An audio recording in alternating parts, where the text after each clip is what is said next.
నమస్కారం.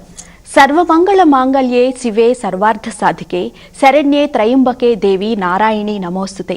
మంగళగౌరి వ్రతం ప్రత్యేక కార్యక్రమానికి స్వాగతం. శ్రావణ మాసం అంటేనే శుభప్రదమైన మాసం అని చెప్పి మనందరికీ తెలుసు.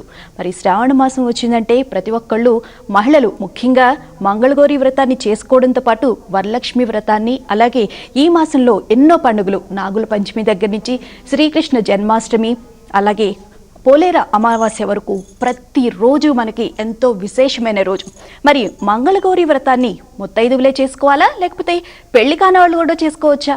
మరి మంగళగౌరి వ్రతం యొక్క విశిష్టత గురించి మనకు తెలియజేయడానికి ప్రముఖ ఆధ్యాత్మికవేత్త డాక్టర్ ఎన్ అనంతలక్ష్మి గారు మనతో పాటు ఉన్నారు. వారిని అడిగి అసలు శ్రావణ మాసంలో వచ్చే పండుగల యొక్క విశిష్టత ఏంటి అనే విషయాలు కూడా తెలుసుకుందాం. నమస్కారం అండి. నమస్కారం తల్లి.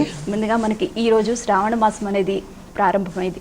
మరి రేపు ముఖ్యంగా మహిళలు మంగళగౌరి వ్రతాన్ని ఆచరించాలని చెప్పి చాలా మంది ఆతృతగా ఎదురు చూస్తూ ఉన్నారు. మరి అసలు ఈ మంగళగౌరి వ్రతం యొక్క విశిష్టత గురించి తెలియజేస్తారా? గౌరీదేవి ఐదోతనాన్ని ప్రసాదించేది అని గౌరి గురించి అనుకుంటారు. ఆ గౌరి పైగా మంగళగౌరి అంటే శుభప్రదమైనటువంటి మేలు కలిగించేటటువంటి తల్లి.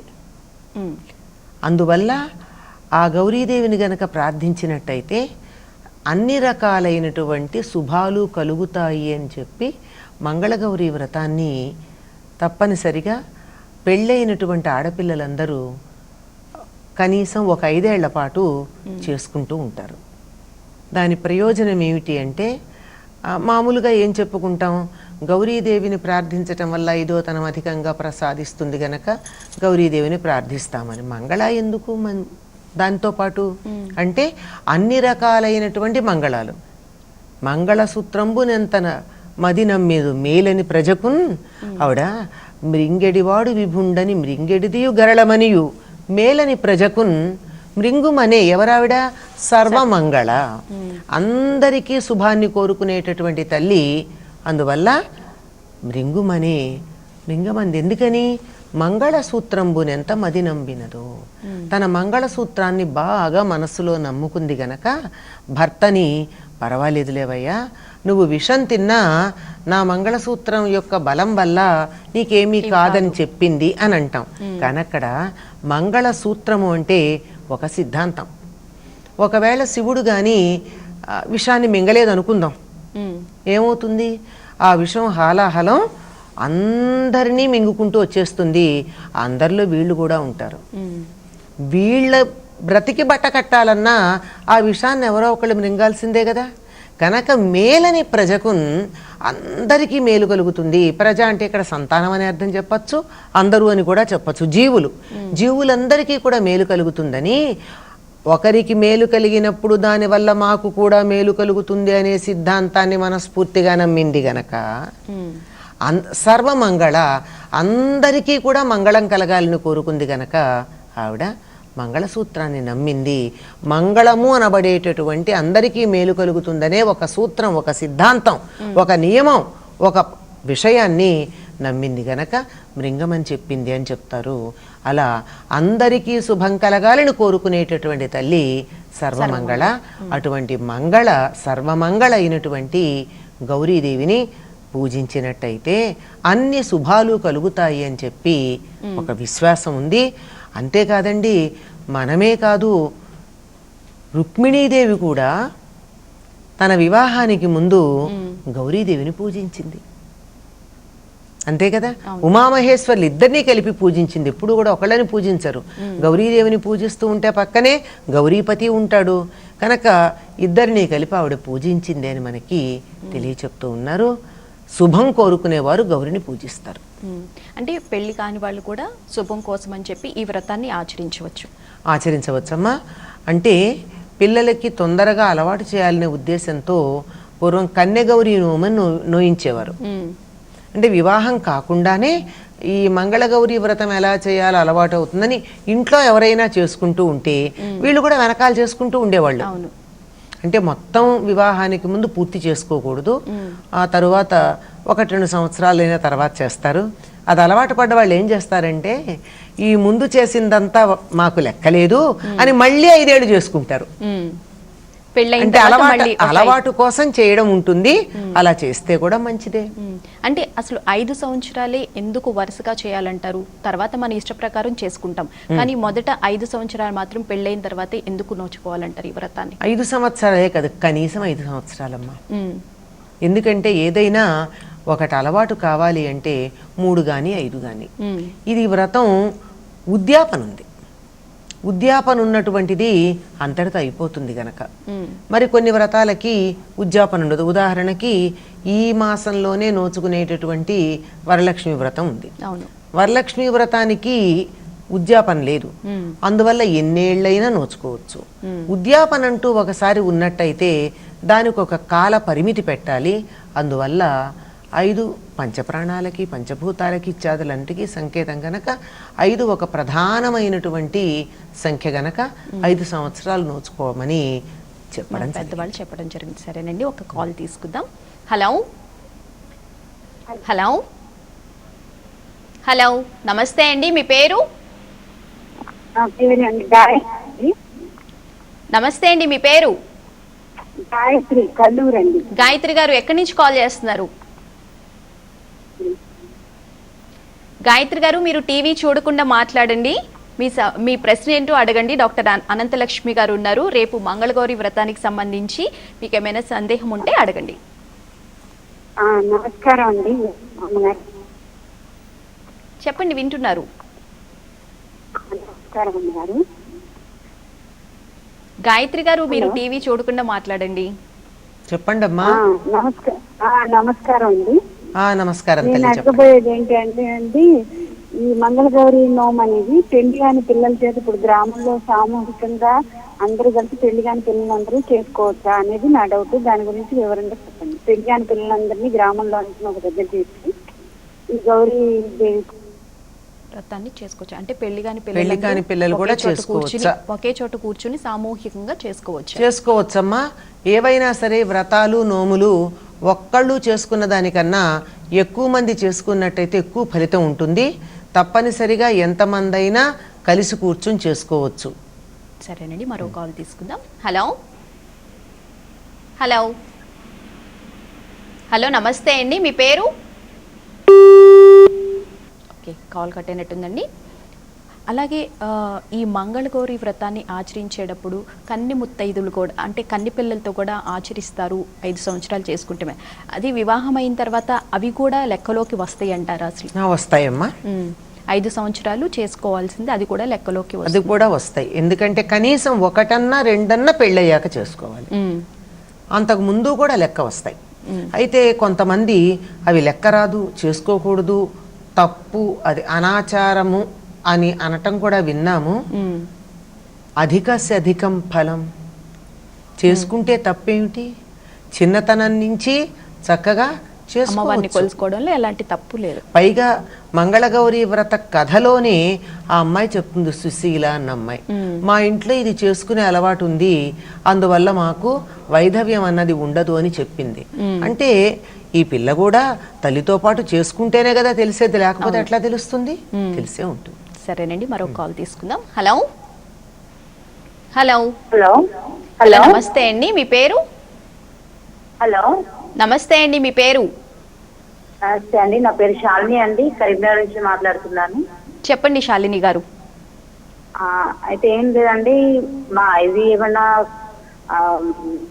ఇంట్లో ఒక పద్ధతి ఉంటేనే చేసుకోవాలా, లేకపోతే ఎవరైనా చేసుకోవచ్చా? మా ఇంట్లో అలాంటి ఆచారాలని ఏం లేవు. ఎవరు మా పూర్వీకులు ఎవరు చేయలేదు మా అమ్మగారింటి వైపు. మామూలుగా అయితే నేను వలశోతం చాలా మందికి ఇలాంటి డౌట్ అనేది వస్తూ ఉంటుందండి. అసలు పుట్టింటి వాళ్ళు చేరు, అత్తగారింట్లో కూడా చేరు, అలాంటప్పుడు అసలు మేము గౌరీ వ్రతాన్ని చేసుకోవచ్చా, వరలక్ష్మి వ్రతాన్ని చేసుకోవచ్చా అని చెప్పి చాలా మందికి సందేహాలు వస్తూ ఉంటాయి. సంప్రదాయం ఉంటే తప్పనిసరిగా చేసుకోవాలమ్మా. లేకపోతే కూడా అమ్మవారి పూజ చేసుకోవడానికి అభ్యంతరం ఏముంది? అయితే ఒక్క నియమం ఉంటుంది. ఏమిటంటే ఇంట్లో పెద్దల అనుమతి తీసుకోవాలి. నాకు ఇట్లా చెయ్యాలనేటటువంటి కుతూహలం కలిగింది, మీరు అనుమతిస్తే చేసుకుంటాను అని ఇంట్లో పెద్దలు ఎవరు ఉంటారో, అత్తగారు, మామగారు, అంటే ఒక ఇంటి సంప్రదాయం కొనసాగించటానికి ఆ ముందు తరాలకి వీరికి మధ్య అనుసంధానంగా ఉంటారు గనక వారి అనుమతి తీసుకుని చెయ్యాలి. ఎందుకంటే మనకి వరలక్ష్మీ వ్రతం కథలోనే ఉంది. వరలక్ష్మీదేవి చారుమతికి కలలో కనపడి పౌర్ణిమకి ముందు రాబోయే శుక్రవారం నాడు పూజ చేసుకో అని చెబితే ఆవిడేం చేసింది, తన కలని ఇంట్లో పెద్దలకి చెప్పి వాళ్ళ అనుమతి తీసుకుని అప్పుడు వ్రతం చేసింది. అంటే కొత్తగా ఏదైనా వ్రతం మొదలైనవి మొదలుపెట్టినట్టయితే అందులో ఇవి కొన్ని నియమాలు ఉన్నాయండి. కొన్ని ఎవరి దగ్గర నుంచైనా తీసుకోవాల్సి ఉంటుంది, కొన్ని ఏమో వంశంలో ఉంటేనే చెయ్యాలి వాళ్ళ కుటుంబంలో అని ఉంటాయి. ఈ మంగళగౌరీ వ్రతము వరలక్ష్మి వ్రతం లాంటివి అందరి మేలు కోరేవి, ప్రత్యేకంగా ఒకళ్ళ నుంచి తీసుకోవాల్సినటువంటి అవసరం ఉన్నట్టుగా మనకు ఆ వ్రతాల్లో కనపడలేదు. అందువల్ల ఇష్టం ఉన్నటువంటి వారు పెద్దల అనుమతి తీసుకుని వాళ్ళ ఆమోదంతో చేయడం మంచిది. సరేనండి, మరో కాల్ తీసుకుందాం. హలో హలో హలో అండి. హలో, నమస్తే అండి. మీ పేరు? నా పేరు సరిత అండి. ఎక్కడి నుంచి కాల్ చేస్తున్నారండి? హలో సరిత గారు, మీరు హైదరాబాద్ నుంచి కాల్ చేస్తున్నామండి. చెప్పండి సరిత. చెప్పండి. హలో చెప్పండి సరిత గారు, వినిపిస్తుంది, చెప్పండి. హలో సరిత గారు, మీరు టీవీ చూడకుండా మాట్లాడండి. మీరు చెప్పేది మాకు వినిపిస్తూ ఉంది. మీరు ఏం అడగదలుచుకున్నారో అడగండి. నమస్తే అమ్మ. మేము అంతకుముందు లాస్ట్ ఇయర్ మంగళగౌరి వ్రతం చేశాను అనమాట. మేము అయితే లాస్ట్ ఇయర్ చేయలేదన్నమాట. అయితే ఈ ఇయర్ చేయాలనుకుంటున్నాము. అయితే లాస్ట్ ఇయర్ చేసిన ఇయర్ కూడా కౌంట్ లోకి తీసుకోవాలా, లేదంటే అది వదిలేసి ఈ ఇయర్ నుంచి కౌంట్ తీసుకోవాలా? అంటే మీ ప్రశ్న వరుసగా చేస్తూ క్రితం సంవత్సరం చెయ్యలేదు, అందువల్ల చెయ్యని సంవత్సరాన్ని కూడా లెక్క పెట్టాలా అని అడుగుతున్నారు, అంతే కదమ్మా? ఒక సంవత్సరం చెయ్యనిది లెక్క పెట్టకూడదమ్మా. ఇంతకు ముందు 3 చేసి 4వది చేయకపోతే ఈ సంవత్సరం చేసేది 4వది అవుతుంది తప్ప 5వది కాదు. 4 చేస్తుంటే ఈ సంవత్సరం 5వది అవుతుంది. 2 చేస్తుంటే మధ్యలో మానేసినవి కాక ఈ సంవత్సరం చేసేది 3వది అవుతుంది. దాన్ని వదిలిపెట్టి అంతకుముందు ఎన్ని సంవత్సరాలు చేశారో అంతవరకే లెక్క. ఆ తర్వాత ఇది ఇప్పుడు చేసేటటువంటిది దానితో ఒకటి చేరుతుంది, అంతే. అంటే కొంతమందికి ఇలా ఒక సంవత్సరం చేసిన తర్వాత నెక్స్ట్ సంవత్సరం కుదరక అలా చేయకపోవడం కూడా ఉంటుంది. అలాంటప్పుడు ఎలా ఇది అవుతుంది అంటారు? 5 సంవత్సరాలు వరుసగా చేస్తేనే లెక్కలోకి వస్తుందా, లేకపోతే ఇట్లా మధ్యలో బ్రేక్ ఇచ్చి కూడా చేసుకోవచ్చు అంటారు? ఏం పర్వాలేదమ్మా, ఎందుకంటే మనవి పెద్ద పెద్ద కుటుంబాలు ఉంటాయి కొన్ని సందర్భాల్లో. అట్లాంటప్పుడు శ్రావణ మాసం రాగానే ఏ పెద్దలో ఏదో ఇబ్బంది కలుగుతుంది, పురుడు రావచ్చు, మైల రావచ్చు, ఇంకేదన్నా ఇబ్బంది కలగచ్చు, అనారోగ్యం చెయ్యొచ్చు. అందువల్ల వీటి వల్ల ఏదో ఒక కారణంతో ఒక సంవత్సరం మానేస్తే ఏమీ తప్పు లేదు. ఆ తరువాతి సంవత్సరం కొనసాగించవచ్చు. ఏదైనా అంతేనా? వరలక్ష్మి వ్రతం కూడా అలానే? ఏదైనా అంతేనమ్మా, ఏ వ్రతం అయినా. ఏదో కొన్నింటికే చాలా భయంకరమైనటువంటి నియమాలు ఉంటాయి, అటువంటివి మనం పెద్దగా పట్టుకోం. ఇవన్నీ సాత్వికమైనటువంటివి, చేస్తే మనకు ఉపయోగపడతాయి. చెయ్యకపోతే ఏ ఇబ్బంది వల్లన్నా వస్తే హాని కలిగించవు, చేసినంత వరకు మేలు కలిగిస్తాయి. చేయకపోతే పర్వాలేదులే, పాపం పిల్లలు ఏదో కారణంగా చేయలేదు, తర్వాత చేస్తారులే అని జాలి చూపించేటటువంటి జగన్మాతకి సంబంధించినటువంటి పూజలు గనక తల్లి పిల్లలు ఎప్పుడన్నా ఏదన్నా తప్పు చేస్తే క్షమిస్తుందే తప్ప పిల్లల్ని దండించచ్చేమో గాని బాగా శిక్షించదు. సరేనండి, మరో కాల్ తీసుకుందాం.